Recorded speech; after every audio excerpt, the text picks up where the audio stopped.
ஒரு மனுஷன் ஒரு உடம்பு உசுரோடு இருக்குன்னா பசி வரும். அவனை கொண்டு நீங்கள் ஜெயிலில் வச்சாலும் பசி வரும்.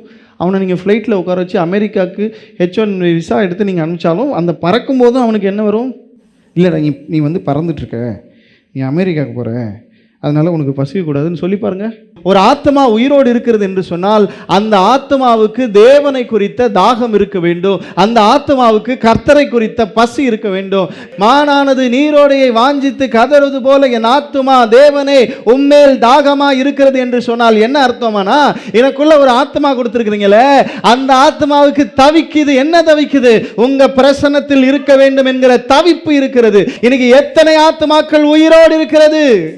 ஆரம்பிக்கும் போது உயிருள்ளதாக தான் ஆரம்பிக்கும். அது போகும்போது ஒரு சின்ன ட்ரைனஸ் வரும். அப்படி வரும்போது என்ன செஞ்சிடணும்னா, ஜெபம் பண்ணி பைபிளை வாசித்து ஆண்டவர்கிட்ட கெஞ்சி உங்களுடைய அந்த செழிப்பை, கர்த்தருக்குள் இருக்கிற சந்தோஷத்தை, அந்த மேன்மையை நீங்கள் காத்துக்கொள்ளணும்.